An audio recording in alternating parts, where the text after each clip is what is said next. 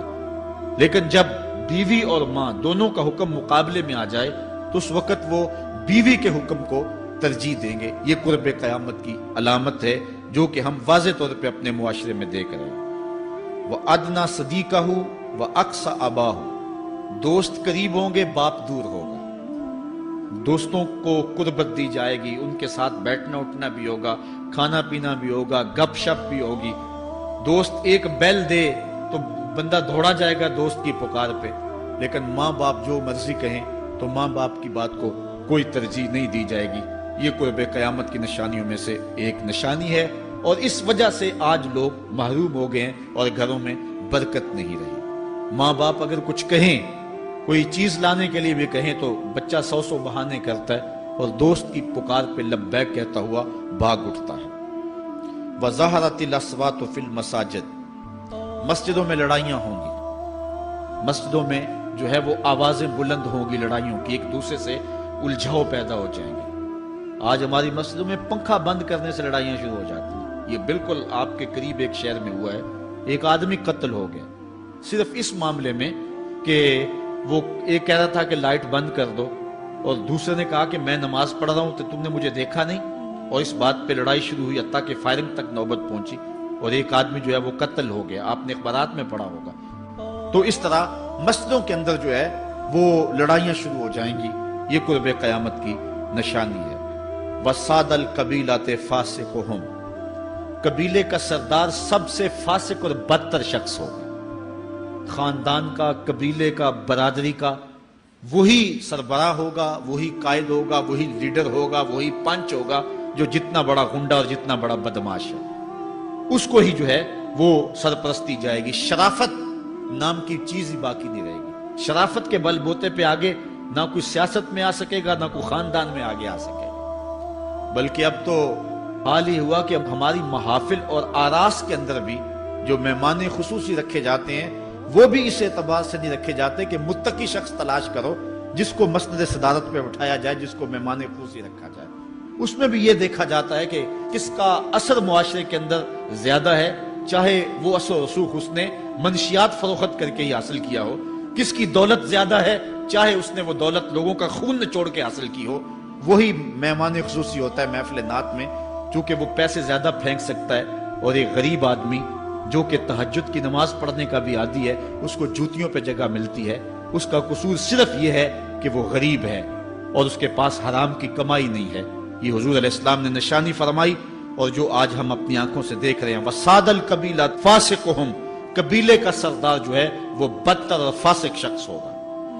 وَكَانَ زَعِيمُ الْقَوْمِ أَرْذَلَهُمْ، اور قوم کا جو سردار ہوگا وہ قوم کا کمینہ ترین شخص ہوگا، یعنی قوم کا جو سب سے کمینہ شخص ہوگا وہ سب سے اونچی والی مسند پہ بیٹھا ہوگا۔ اور آپ دیکھ لیں، صرف پاکستان میں نہیں پوری دنیا پہ دیکھ لیں، کیا ایسا نہیں دیکھ رہے ہم کہ جو بدبخت ہے، جو کمینہ ترین شخص ہے، فلک نے بخشی ہے انہیں خواجگی، جو جانتے نہیں روش بندہ پروری کیا ہے، جن کو اپنے نفع نقصان کا بھی نہیں پتا، اپنے آپ کا بھی شعور نہیں ہے، ہم کون ہیں، کس لیے آئے ہیں، جو مقصد حیات سے بھی آگاہ نہیں ہے، تو وہ قوم کے سردار ہوں گے۔ سیاسی تنظیمیں ہوں یا دیگر تنظیمات ہوں، الا ماشاء اللہ اکثر حال یہی ہے جو اللہ کے محبوب علیہ السلام نے بیان فرمایا، جہاں کہیں بھی شرافت، نجابت اور اچھے لوگوں کو برتری ہے، آہستہ آہستہ وہ کم ہوتی چلی جائے گی، اور یہی ہوگا سارے کا سارا نظام جب قیامت آئے گی، تو یہی ہوگا کہ جتنا برا شخص ہوگا، جتنا کرپٹ شخص ہوگا، جتنا ظالم شخص ہوگا، جتنا ڈاکو لٹیرا اور انتہائی کمینہ صفت شخص ہوگا، وہی جو ہے وہ قوموں کا سردار ہوگا۔ وَأُكْرِمَ الرَّجُلُ مَخَافَةَ شَرِّهِ، اور آدمی کی عزت اس کی شر سے بچنے کے لیے کی جائے گی۔ فلاں بندے سے اگر تعلقات قائم نہ رکھے تو ہمیں نقصان پہنچائے گا۔ آج 10 نمبر کا غنڈہ بھی ہو تو لوگ اس سے تعلق ضرور استوار رکھتے ہیں۔ یہ فخر سمجھتے ہیں۔ آج کل افطار پارٹیاں ہو رہی ہیں اور اس میں ان کو بلایا جاتا ہے دعوت افطار پر جنہوں نے روزے ہی نہیں رکھے ہوئے۔ یہ افطار پارٹیاں نہیں ہیں، یہ ایک تماشا ہے جو لگایا جاتا ہے۔ اس لیے یہ ایک مزاج ہوگا قرب قیامت میں جس کا بیان حضور علیہ السلام نے کیا، جبکہ ہم ہر روز یہ اللہ سے وعدہ کرتے ہیں وَنَخْلَعُ وَنَتْرُكُ مَن يَفْجُرُكُ، دعائے قنوت میں کہتے ہیں اے اللہ جو تیرے حکموں کو توڑتا ہے ہمارا اس سے کوئی تعلق نہیں ہوگا۔ یہ روز عہد کرتے ہیں لیکن مسجد سے نکل کے اس عہد کو توڑ دیتے ہیں، بلکہ بہت سارے تو مسجد کے اندر ہی توڑ دیتے ہیں۔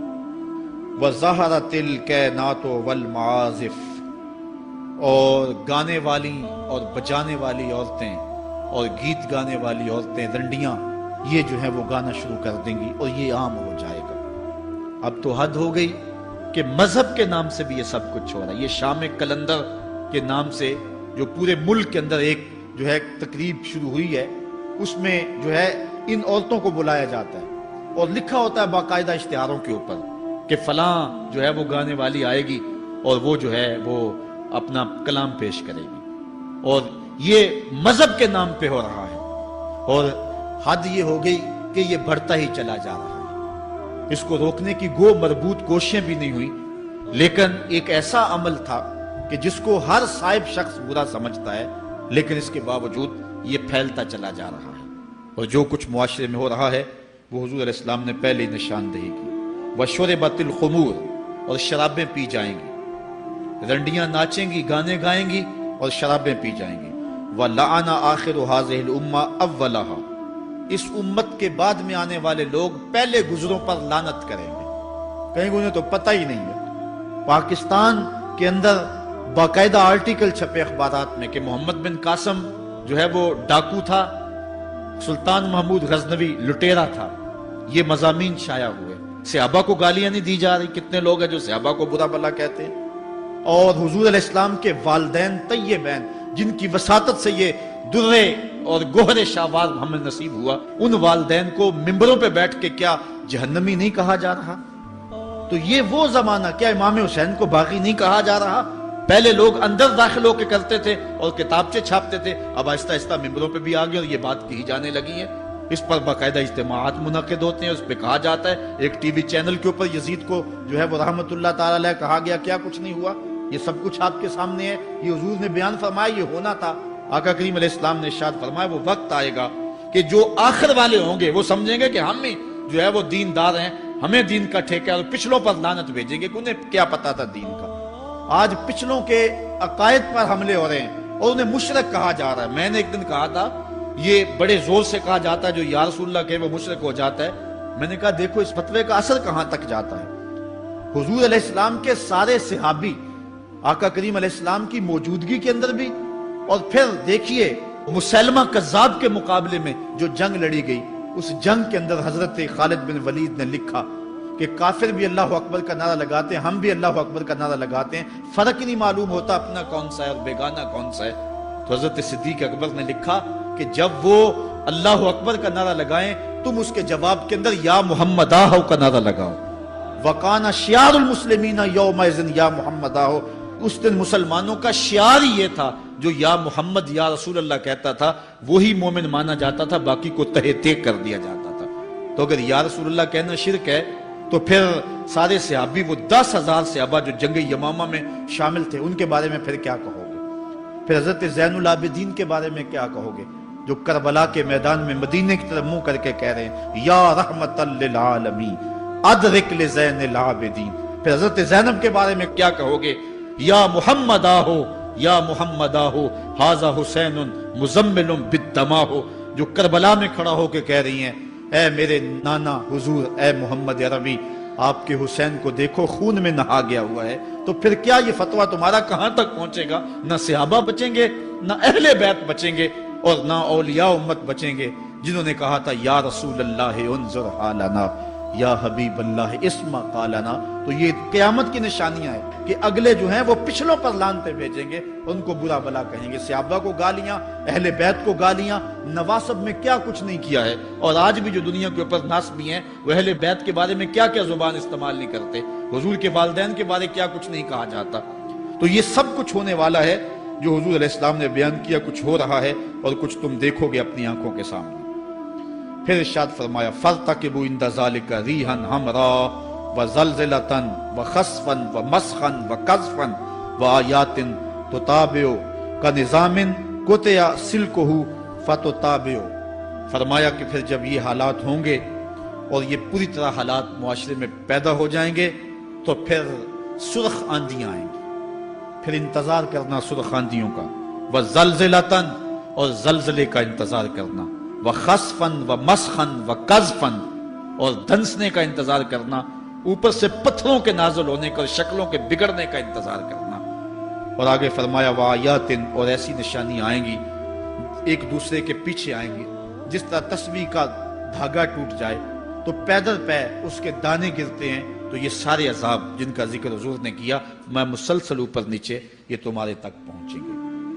حضرت انس رضی اللہ تعالیٰ عنہ سے ایک اور روایت لیتے ہیں، حضور علیہ السلام نے ارشاد فرمایا لا تقوم الساعة حتى يتقارب الزمان فتكون السنة كالشهر والشهر كالجمعة وتكون الجمعة كاليوم ويكون اليوم كالساعة وتكون الساعة كالدرمة بالنار۔ فرمایا جب قیامت آئے گی اتنی دیر تک قائم نہیں ہو سکتی جب تک زمانے مختصر نہیں ہو جائیں گے، زمانے سمٹ نہیں جائیں گے، حتیٰ کہ سال مہینے جتنا ہو جائے گا، اور مہینہ ایک جمعۃ المبارک جتنا ہو جائے گا، اور ایک جمعہ ایک دن جتنا ہو جائے گا، اور ایک دن ایک گھڑی جیسا ہو جائے گا، اور ایک گھڑی ایسے ہوگی جس طرح آگ کا شعلہ جلایا اور وہ بجھ گیا۔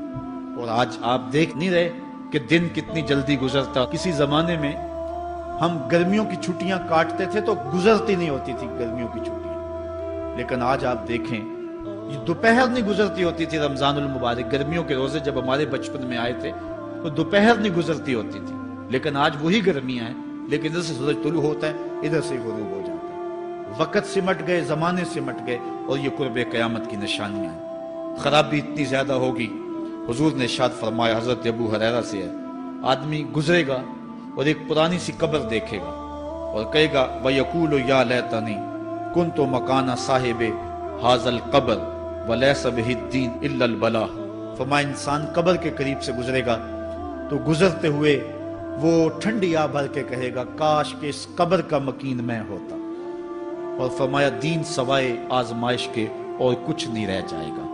یہ قرب قیامت کی وہ نشانیاں ہیں جو حضور علیہ السلام نے بیان کی۔ ایک اور نشانی حضور علیہ السلام نے بیان فرمائی کہ قرب قیامت کے اندر دین کا کام بھی درہم و دینار سے ہوگا۔ اس کے دو مفاہیم ہیں۔ ایک مفہوم تو یہ ہے کہ دین کا کام کرنے والے بھی پیسے ٹگے کے بغیر جو ہے وہ ایک قدم نہیں چلیں گے۔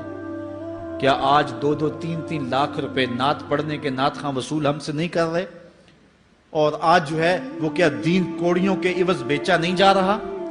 آج گھر نکلنے سے قبل طے نہیں کیا جاتا کتنے اب دو گے، کتنے واپسی پہ دو گے اور کتنے اوپر نچھاور کرو گے؟ دین کیا کوڑیوں کے عوض اور پیسے کے عوض بیچا نہیں جا رہا؟ ایک اس کا مفہوم یہ ہے، اور دوسرا مفہوم اس کا یہ ہے قرب قیامت میں اگر کوئی دین کا کام کرنا بھی چاہے گا تو درہم و دینار کے بغیر نہیں ہو سکے گا، یعنی اس کو ضرورت ہوگی کہ میرے پاس مال ہو، حالات ہوں اور میں دین کا کام کروں۔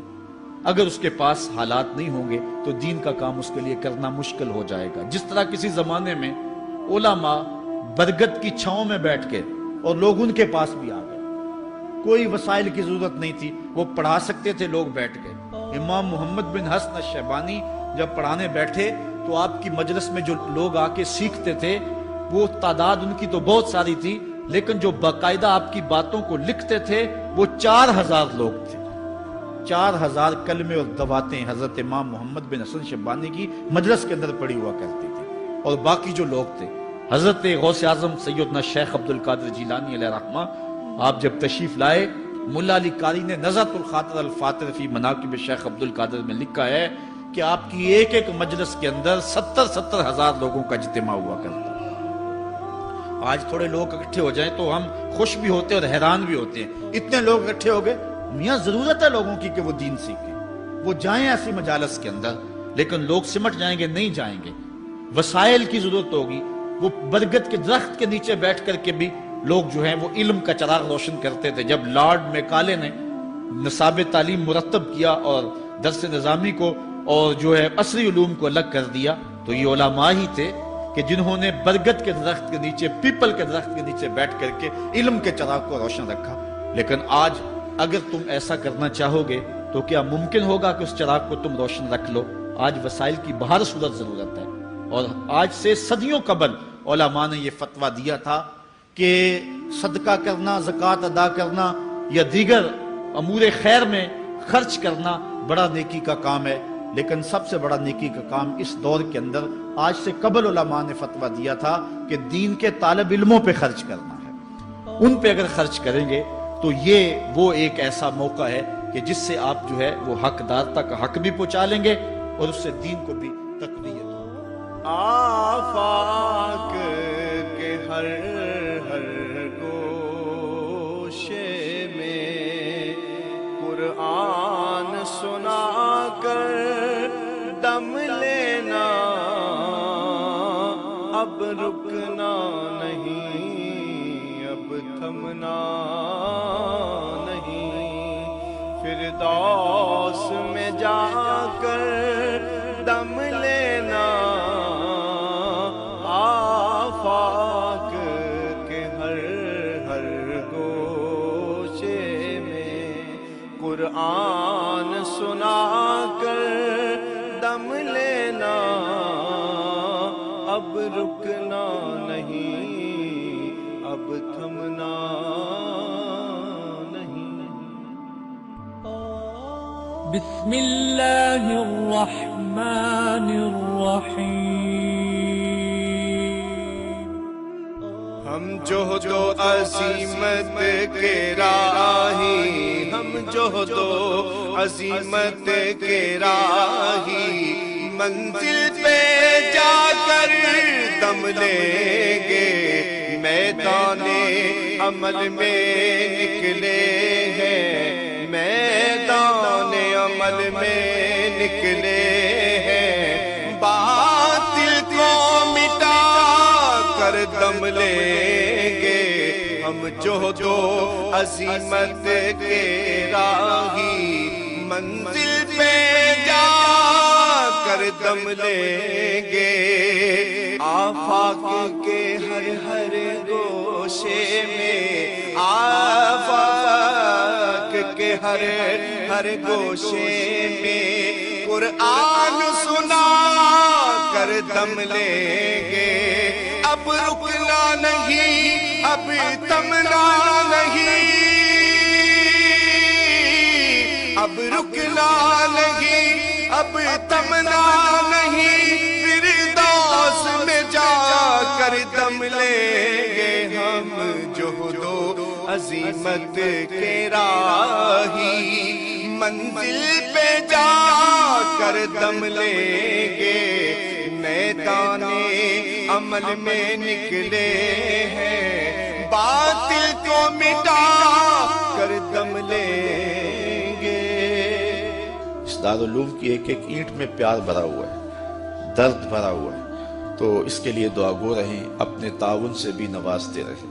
اللہ کی توفیق سے یہ ایک مرحلہ تقریباً تکمیل کے قریب ہے۔ ہم نے چاہا یہ تھا کہ 3.5 لاکھ روپے کا ایک ستون بما اوپر والا چھت اور فرشی لینٹر جو پڑا ہے، یہ 3.5 لاکھ روپے کا ایک بنتا ہے، تو اگر ہمیں 99 لوگ مل جائیں تو یہ سارا مکمل ہو جائے، لیکن 47 لوگ ہمیں مل سکے، کیونکہ 3.5 لاکھ روپے ہم نعت خواں کو دے لیتے ہیں، مدرسے کو دینا ہمارے لیے مشکل ہے، ہمارا مزاج ایسا بنا ہوا ہے۔